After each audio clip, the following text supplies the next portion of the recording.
No guys, tutorial paano gawin yung bilog na pinapagawa ni Ma'am Matet. First,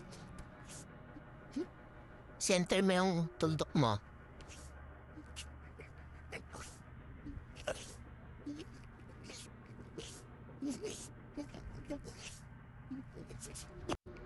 As you can see, nakalagay dyan, 8 and 3/8 diameter. So, kailangan natin ng radius. Divide natin siya sa 2. After nun, tapat mo siya na tuldok from 0 hanggang 4. 4 and 1/8 ang kalahati ng 8 and 3/8. After nun, kukonect na natin siya. After nun, gamitin mo na ang compass para mag-build up.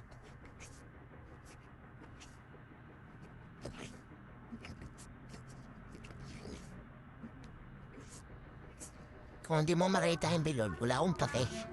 After nun, kunin natin to. Sabi dito, ang radius niya ay 3.69 ang pwesto dito. So magkukuwit tayo ng 3.69 hanggang dito. Convert ang 3.69. Ang 3.69 dito fraction is 3 and 11 over 16. Tutuntok ulit tayo dito. Ito na, nabubuitan natin yan. Bilog.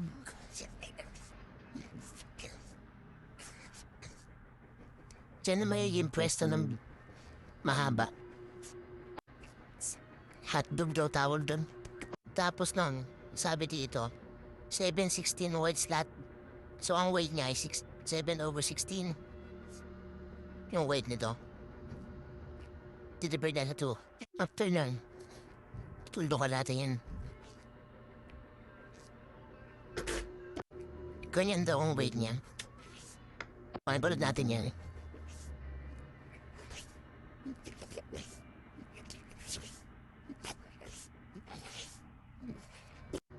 After nun, kuha natin to. Sabi dito, 0.53 diameter through 0.81 diameter. So yun yung size ng dalawang bilog. Saan daw siya nakalagay? Yung bilog niya ang position. Sa ano daw? 5.12 diameter. So nalagay tayo ng bilog na 5.12 diameter ang sukat. Didivide mo natin siya 2. Kasi kailangan natin radius para magamit yung compass. So, ang kalahati nun, 2 and 9 over 16. Tuldo ko na tayo doon. Bilang ka, 1, 2, tapos hanapin natin yung 9 over 16. 116, 316, 516, 716, 916 dito. Tapos kukunin ulit natin yun. After nun, halagin natin dyan ang vertical at horizontal line. Yung light lang, para madali mambura.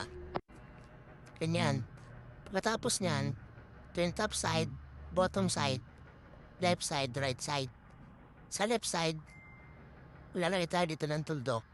15 degrees pa baba, 15 degrees pataas. Since wala akong protractor, kunin mo natin yung gitna ng bilog. 2.5. Divide natin sa 2, 1.25, 7/1/4. Mula sa 0 hanggang 1 hanggang dito. Okay, para makuha 30 degrees, simula dito, nagbilog ako ng 2.5 diameter. Tapos mula dito, magkuhita dito. Pinagwita mo na yan. Simula ulit naman dito. Ito. Yan. Meron natin 30 degrees mula dito. 30 degrees. After nyan, araw-araw ganito. 30 degrees mula dito. 15 degrees sa 45. Tapos nun, nagawa ka rin dito sa kabilang side. So, kukonek mo na lang dito. Kagaya ng kabila. Malagyan nun. Di meron ka ng 15 degrees sa kaliwa. 15 degrees, 15 degrees, 15 degrees, 15 degrees, lewat kanan. Ito naman, sa baba at taas. Simula sa gitna, 15, 15, 15. Yan ang magiging guidelines mo. O saan mo nilagay yung hotdog at yung bilog dito. After nun, diba ito yung gitna ng hotdog? Dito mo siya ilalagay sa 45 degrees at 15 degrees. Ito, ang magiging point ng hotdog. Mula dito, niliko dito. Ito din. Ito yung gitna. Ito din. Sa may 15. Simula, ito ang gitna. Simula dito, agkoconnect mo dito. Tapos, pag nakonect mo na yun, sa compass, pakonect mo naman yan dito. Tapos gagawin natin yung para dito, at para dito. At pakita sa inyo.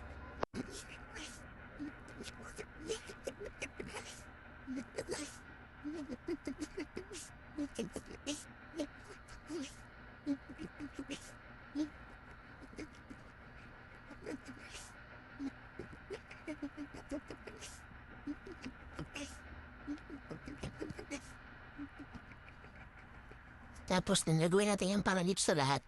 Ito din. Din sa kapila at dito rin. Bago tayo mag-move ng compass. Kung nagawa mo na yan dyan, dito, dito, at dito. Ikaw-correct naman natin siya. Tapos kumala dito sa gitna, hanggang dito. Ikaw-correct natin yan.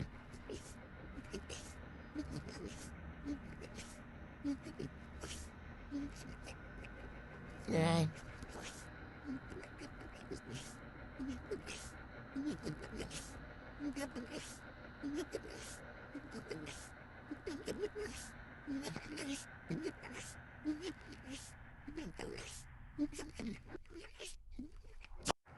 Tayo na yun, apa na? Kasi, dito, 0.83, tsaka 0.51, 0.83, 0.51, pati dito, tayo dito. Yung wala magawa, putang nyo, mahal nyo.